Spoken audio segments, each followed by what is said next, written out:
السلام علیکم رحمۃ اللہ، کیسے ہیں آپ؟ امید کرتی ہوں آپ خیریت سے ہوں گے۔ آج آپ کا سبق سورۃ توبہ پارہ نمبر 10 کا 14واں رکوع ہے۔ شروع کرتے ہیں اللہ کے نام سے۔ اعوذ باللہ من الشیطان الرجیم، بسم اللہ الرحمن الرحیم۔ انما الصدقات للفقراء والمساکین والعاملین علیہا والمؤلفۃ قلوبهم وفی الرقاب والغارمین وفی سبیل اللہ وابن السبیل فریضۃ من اللہ واللہ علیم حکیم۔ انما الصدقات، بے شک صرف صدقات یعنی زکوٰۃ، للفقراء والمساکین، فقراء کے لیے ہے اور مساکین کے لیے ہے، والعاملین علیہا، اور عاملین کے لیے جو اس پر مقرر ہیں، والمؤلفۃ قلوبهم، اور ان کے دلوں کی تالیف کے لیے، وفی الرقاب، اور گردنوں میں یعنی گردنوں کو چھڑانے میں، والغارمین، اور قرض داروں میں، وفی سبیل اللہ، اور اللہ کے راستے میں، وابن السبیل، اور مسافروں میں۔ فریضۃ من اللہ، فریضہ اللہ کی طرف سے، واللہ علیم حکیم، اور اللہ تعالیٰ بہت جاننے والا، بہت حکمت والا ہے۔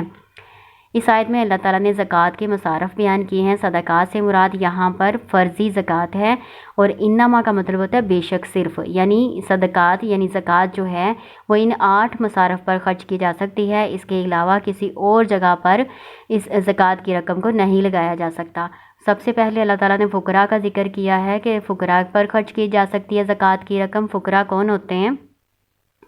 حدیث کا مفہوم میں آپ کو بتاتی ہوں، جسے آپ فقراء اور مساکین میں فرق کر لیں گے۔ دونوں ہی محتاج ہوتے ہیں، دونوں کا ہی پورا نہیں ہوتا، گزارا نہیں ہو رہا ہوتا، لیکن ان میں تھوڑا سا فرق ہوتا ہے۔ فقراء، آپ صلی اللہ علیہ وسلم نے اس طرح سے حدیث بتائی، میں آپ کو مفہوم اس کا بتاتی ہوں۔ مسکین وہ گھومنے پھرنے والا نہیں ہے جو 1 یا 2 لقمے یا کھجور کے لیے گھر گھر پھرتا ہے، بلکہ مسکین وہ ہے جس کے پاس اتنا مال بھی نہ ہو جو اس کو بے نیاز کر دے، نہ وہ ایسی مسکنت اپنے اوپر طاری رکھے کہ لوگ غریب و مستحق سمجھ کر اس پر صدقہ کر دیں، اور نہ خود لوگوں کے سامنے دستے سوال دراز کرے۔ یہ صحیح بخاری اور مسلم کی کتاب زکوٰۃ میں یہ حدیث بیان کی گئی ہے۔ تو اس حدیث سے آپ کو کیا پتہ چلتا ہے؟ جو فقیر ہوتا ہے نا، وہ تو لوگوں سے مانگ لیتا ہے، 1-2 لقمے کے لیے، کھجور کے لیے گھر گھر پھرتا ہے اور مانگ کے اپنی ضرورت پوری کر لیتا ہے۔ لیکن مسکین جو ہوتا ہے نا، وہ لوگوں کے آگے سوال کے لیے اپنا ہاتھ آگے نہیں کرتا، لوگوں سے نہیں مانگتا، چمٹ کے نہیں مانگتا، وہ سوال کرنے سے بچتا ہے، جس کی وجہ سے لوگ سمجھتے ہیں کہ یہ محتاج نہیں ہے تو لوگ اس کو نہیں دیتے ہیں نا، تو وہ مسکین ہوتا ہے۔ تو اس کو خود پہچان کے تو اس پر صدقہ کریں، اس کو دیں زکوٰۃ کی رقم، ان کو زکوٰۃ کی رقم لگتی ہے۔ پھر آگے عاملین علیہا، اس پر جو عاملین مقرر ہے، عاملین کون ہوتے ہیں؟ جو زکوٰۃ کو اکٹھا کرنے اور ان کا انتظام کرنے کا کام کرتے ہیں نا، ان کو عاملین کہتے ہیں۔ جو حکومت کی طرف سے مقرر ہوتے ہیں، ان کو تنخواہ وغیرہ بھی زکوٰۃ میں سے دی جا سکتی ہے۔ والمؤلفۃ قلوبهم، اور ان کے دلوں کی تالیف کے لیے۔ کن کے دلوں کی تالیف کے لیے؟ جو نئے نئے مسلمان ہوئے ہیں، ان کی مالی مدد بھی زکوٰۃ میں سے کی جا سکتی ہے، یا وہ لوگ جو اسلام کی طرف راغب ہیں، ان کی تالیف قلب کے لیے زکوٰۃ سے رقم ادا کی جا سکتی ہے، خرچ کی جا سکتی ہے۔ یہ اللہ تعالیٰ کی طرف سے اجازت ہے اس بات کی۔ اس کے علاوہ کچھ ایسے ہیں تو وہ کافر، لیکن وہ مسلمانوں کا تحفظ کریں گے، مسلمانوں پر حملہ آور ہونے سے کافروں کو روکیں گے، اس بات کا اگر پتہ ہے تو ان کے لیے بھی اس میں زکوٰۃ میں سے رقم خرچ کی جا سکتی ہے۔ وفی رقاب، اور گردنوں کے چھڑانے میں یعنی لوگوں کو غلامی سے آزاد کرانے میں زکوٰۃ کی رقم جو ہے ادا کی جا سکتی ہے۔ والغارمین، اور قرض داروں، یعنی جو قرض میں پھنسے ہوئے ہیں، قرض کے بوجھ تلے دبے ہوئے ہیں، ان کو قرض سے نجات دلانے میں بھی زکوٰۃ کی رقم جو ہے ادا کی جا سکتی ہے۔ اب ایسے لوگ جو ضمانت کی وجہ سے پھنس گئے ہیں، ذمہ دار ہو گئے ہیں، ضمانت کسی کی دی، پھر ادائیگی ان کے ذمے پڑ گئی، تو پھر وہ لوگ مانگ بھی سکتے ہیں، ان کے لیے سوال کرنا بھی جائز ہے، اور ان کو زکوٰۃ سے بھی مدد دی جا سکتی ہے، ان کے لیے جائز ہے۔ پھر ایسے لوگ جن کی فصل وغیرہ تباہ ہو گئی، مطلب یہ ہوتا ہے نا کہ فصل کی تیاری میں قرضہ وغیرہ لے کے کسان لوگ جو اپنی کھاد وغیرہ پوری کرتے ہیں، بیج وغیرہ ڈالتے ہیں، تو اگر وہ فصل اچھی نہ ہوئی، کسی آسمانی آفت کا شکار ہو گئی، ان کا خسارے میں چلا گیا کام، تو پھر وہ مقروض ہو جاتے ہیں، یعنی ان کے پاس اتنا سرمایہ بھی نہیں ہوتا، اتنے پیسے بھی نہیں ہوتے کہ وہ قرض ہی ادا کر لیں، تو وہ بھی مقروض ہو جاتے ہیں، تو ان کی بھی مدد کی جا سکتی ہے زکوٰۃ میں سے، یہ سب جائز ہے۔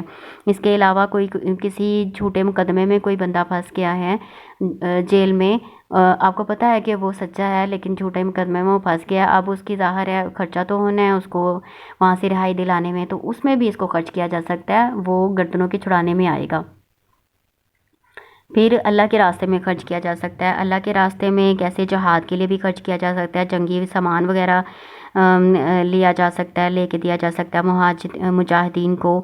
اس کے علاوہ حج عمرہ جو ہے اس میں, اور تبلیغ کے کام میں, اور تعلیم کو پھیلانے میں, اسلامی تعلیم کو پھیلانے میں زکوٰۃ کی رقم کو استعمال کیا جا سکتا ہے. یہ سب جائز ہے. پھر مسافروں کے لیے بھی ہے زکوٰۃ, یعنی وہ مسافر جو ضرورت مند ہو گئے ہیں سفر میں. گھر میں تو ہو سکتا ہے وہ مالدار ہوں, لیکن ان کو کوئی ایسی سفر میں ضرورت پڑ گئی ہے کہ وہ محتاج ہو گئے ہیں, تو ان کو بھی زکوٰۃ سے رقم دی جا سکتی ہے, ان کی مدد کی جا سکتی ہے.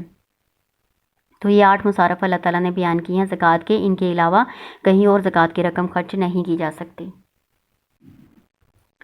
وَمِنْهُمُ الَّذِينَ يُؤْذُونَ النَّبِيَّ وَيَقُولُونَ هُوَ أُذُنٌ قُلْ أُذُنُ خَيْرٍ لَكُمْ يُؤْمِنُ بِاللَّهِ وَيُؤْمِنُ لِلْمُؤْمِنِينَ وَرَحْمَةٌ لِلَّذِينَ آمَنُوا مِنكُمْ وَالَّذِينَ يُؤْذُونَ رَسُولَ اللَّهِ لَهُمْ عَذَابٌ أَلِيمٌ. وَمِنْهُمُ الَّذِينَ, اور ان میں سے وہ ہیں جو يُؤْذُونَ النَّبِيَّ, جو ایذا دیتے ہیں, تکلیف دیتے ہیں نبی صلی اللہ علیہ وسلم کو. وَيَقُولُونَ, اور وہ کہتے ہیں, ہوا اذن, وہ کان کا کچا ہے. کل کہہ دیجئے اذن خیر لکم, کان کا کچا بہتر ہے تمہارے لیے. یؤمن باللہ, ایمان لاتا ہے اللہ پر. ویؤمن للمؤمنین, اور یقین کرتا ہے مومنین کا. ورحمۃ للذین آمنوا منکم, اور رحمت ہے ان لوگوں کے لیے جو ایمان لائے تم میں سے. والذین یؤذون رسول اللہ, اور وہ جو ایذا دیتے ہیں اللہ کے رسول صلی اللہ علیہ وآلہ وسلم کو. لہم, ان کے لیے عذاب علیم, عذاب ہے دردناک. جو منافقین ہیں نا, وہ نبی صلی اللہ علیہ وآلہ وسلم کو اپنی باتوں سے تکلیف دیتے ہیں اور کہتے ہیں یہ کان کا کچا ہے. یہ ایک محاورہ ہے. اس کا مطلب ہوتا ہے کہ ہر کسی کی بات سن لیتا ہے, ہر کسی کی بات کا یقین کر لیتا ہے. جیسے کہ آپ پہلے پڑھ چکے ہیں پچھلے رکوع میں کہ جو منافقین تھے نا, آپ صلی اللہ علیہ وسلم کے پاس آتے تھے, جھوٹے بہانے بنا کے آپ سے اجازت طلب کرتے تھے کہ ان کو جنگ میں نہ جانے کی اجازت دی جائے. تو آپ صلی اللہ علیہ وسلم سب کو اجازت دے دیتے تھے, ہے نا. تو اس میں وہ پھر کہتے تھے منافقین کہ یہ تو کان کا کچا ہے, یعنی یہ تو ہر کسی کی بات کا یقین کر لیتا ہے. تو اللہ تعالیٰ ان کی بات کا جواب دے رہے ہیں. اللہ تعالیٰ کہہ رہے ہیں ان کو کہو کہ یہ جو کان کا کچا ہے نا, یہ تو تمہارے حق میں بہتر ہے, کہ تمہیں کوئی سزا نہیں دیتا, تمہیں کوئی پکڑ نہیں کرتا. تو یہ نبی صلی اللہ علیہ وسلم اللہ پر ایمان رکھتے ہیں اور مومنین کی باتوں کا بھی یقین کرتے ہیں, اعتبار کرتے ہیں. یہاں پہ مومنین کے لیے یؤمنو ایمان نہیں آئے گا, اللہ کے لیے ایمان آنا ہے, اور مومنین کے لیے یہاں پہ یقین کہنا ہے. ایمان سے مراد یقین ہے, اعتبار ہے. وَرَحْمَةٌ لِلَّذِينَ آمَنُوا مِنْكُمْ, اور رحمت ہے ان لوگوں کے لیے جو ایمان لائے ہیں, منکم, تم میں سے, ایمان والوں کے لیے خاص مہربان ہے. وَالَّذِينَ يُؤْذُونَ رَسُولَ اللَّهِ, اور وہ لوگ جو ایذا دیتے ہیں, باتوں سے تکلیف دیتے ہیں اللہ کے رسول صلی اللہ علیہ وسلم کو, تو اللہ تعالیٰ کہہ رہے ہیں کہ ان کے لیے دردناک عذاب تیار ہے آخرت میں. یحلفون باللہ لکم لیرزوکم, یحلفون باللہ, وہ قسمیں کھاتے ہیں اللہ کی, لکم, تمہارے لیے, لیرزوکم, تاکہ وہ تم کو راضی کریں, خوش کریں. واللہ ورسولہ احق ان یرزوہ ان کانوا مؤمنین, اور اللہ اور اس کا رسول زیادہ حقدار تھے کہ وہ راضی کرتے اس کو, ان کانوا مؤمنین, اگر وہ ہوتے مومن. اگر وہ مومن ہیں تو بجائے مسلمانوں کو خوش کرنے کے اللہ اور اس کے رسول کو خوش کرنے کی کوشش کرتے, کیونکہ ان کا حق زیادہ ہے. منافقین کے بارے میں بھی یہ آیت ہے نا. الم یعلموا انہ من یحادد اللہ ورسولہ فان لہ نار جہنم خالدا فیہا ذلک الخزی العظیم. الم یعلموا, کیا نہیں وہ جانتے, انہ من یحادد اللہ, بے شک وہ جو مخالفت کرے گا اللہ کی ورسولہ اور اس کے رسول کی, فان لہ نار جہنم, بس بے شک اس کے لیے آگ ہے جہنم کی, خالدا فیہا, ہمیشہ وہ اس میں رہے گا. ذالک الخزی العظیم, اور یہ بڑی رسوائی ہے. اللہ تعالیٰ کہہ رہے ہیں کیا ان کو اس بات کی خبر نہیں ہے کہ جو اللہ اور اس کے رسول کی مخالفت کرے گا, ان کی نافرمانی کرے گا, تو اس کے لیے جہنم ہے, جہنم کی آگ ہے, وہ اس میں ہمیشہ رہے گا. اور یہ بہت بڑی رسوائی ہے, دنیا میں بھی ان کی رسوائی اور آخرت میں بھی, کیونکہ دنیا میں وہ واضح ہو گئے لوگوں کے سامنے. پہلے تو ڈھکے چھپے تھے نا منافق, اوپر سے لوگوں کو یہ ظاہر کرتے تھے کہ ہم مسلمان ہیں, ہے نا.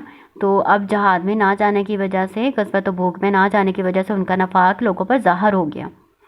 یحذر المنافقون ان تنزل علیہم سورۃ تنبئہم بما فی قلوبہم قل استہزئوا ان اللہ مخرج ما تحذرون.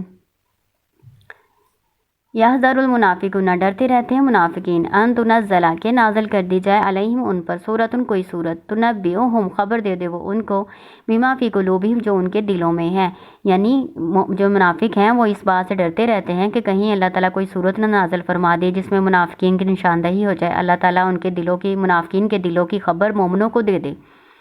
قل استہزئوا اللہ تعالیٰ کہہ رہے ہیں ان سے کہو کہ مذاق کرتے رہو، مذاق میں ہی پڑے رہو، ہنسی مذاق میں پڑے رہو، ان اللہ بے شک اللہ تعالیٰ مخرج ما تحذرون نکالنے والا یعنی ظاہر کرنے والا ہے اس بات کو جس سے تم ڈرتے ہو، یعنی اللہ تعالیٰ نے تمہیں ظاہر کر دینا لوگوں کے سامنے کہ تم منافق ہو، تمہاری نفاق کو لوگوں پر ظاہر کر دینا، اس بات سے تم پہلے بھی ڈرتے ہو نا، اللہ تعالیٰ نے یہ کر دینا۔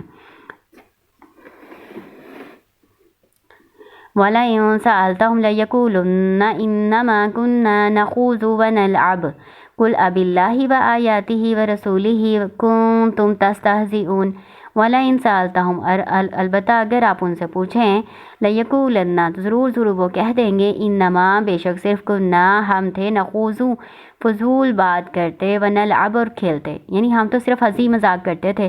کل کہہ دیجئے اب اللہ و آیاتہ و رسولہ کیا اللہ کے ساتھ اور اس کی آیات کے ساتھ اور اس کے رسول کے ساتھ تم ہو تستہزئون تم مذاق کرتے۔ یہ منافقین کے بارے میں ہے، جب ان کی کوئی منافقت لوگوں پر ظاہر ہو جاتی ہے مومنوں پر، یا جو وہ سازشیں کرتے ہیں نبی صلی اللہ علیہ وسلم کو اس کی خبر ہو جاتی ہے تو ان کا یہ رویہ ہوتا ہے، مانتے نہیں ہیں بلکہ کہتے ہیں ہم تو ایسے ہی فضول دل لگے کی باتیں کرتے تھے، فضول باتیں کرتے تھے، ہم تو ایسے ہی گفتگو کرتے تھے، ہنسی مذاق کرتے تھے، اس طرح کی باتیں کرنا شروع کر دیتے ہیں۔ تو اللہ تعالیٰ کہہ رہے ہیں کہ ہنسی مذاق کے لیے تم اللہ کے آیات کے لیے ہنسی مذاق کرتے ہو، اس کی اللہ کا مذاق کرتے ہو، اللہ کی آیات کا اور اس کے رسول کا تم مذاق کرتے ہو، اس کا کیا مطلب ہے؟ یعنی تم اللہ اور رسول کی صاف نافرمانی کرتے ہو اور ان کو ہنسی مذاق کی بات بناتے ہو، تم ان کی قدر نہیں کرتے، عزت نہیں کرتے، احترام نہیں کرتے اور ان کا مذاق بلکہ بناتے ہو۔ لا تعتذروا قد کفرتم بعد ایمانکم نہ تم عذر پیش کرو، تحقیق تم نے کفر کیا، بعد ایمانکم بعد اپنے ایمان کی، یعنی تم کوئی عذر پیش نہ کرو، تم نے کفر کیا ہے ایمان لانے کے بعد۔ کیسے کہ بے شک ظاہری طور پر ایمان لائے تھے لیکن ایمان تو لائے تھے نا، تو ایمان کے بعد تم نے کفر کیا ہے منافقت اختیار کر کے، تو آج کوئی عذر پیش نہ کرو۔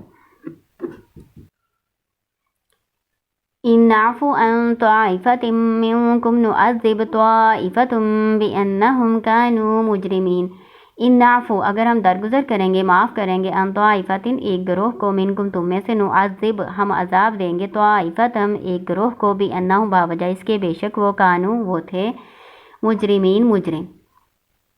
اللہ تعالیٰ کہہ رہے ہیں کہ ایک گروہ کو اگر ہم معاف کر بھی دیں، توبہ کی توفیق دے بھی دیں، تو ایک گروہ کو اس میں سے جنہوں نے نافرمانی کی ہے اور استہزاء کیا ہے اللہ اور اس کے رسول اور اس کی آیات کا، تو ان کو اللہ تعالیٰ سزا ضرور دیں گے، اس وجہ سے کہ وہ مجرم لوگ ہیں، انہوں نے جرم کیا ہے۔ جرم ان کا یہی ہے کہ وہ مذاق کرتے ہیں اللہ کا اور اس کے رسول کا اور اس کی آیات کا، تو اس وجہ سے اللہ تعالیٰ ان کو سزا دیں گے، ان کو توبہ کی توفیق نصیب نہیں کریں گے، کفر و نفاق پہ ہی رہیں گے، اسی حالت میں ان کو موت آئے گی تاکہ ان کو سزا ملے دنیا میں بھی اور آخرت میں بھی۔ یہ رکوع نمبر 14 یہاں مکمل ہو گیا۔ السلام علیکم ورحمۃ اللہ۔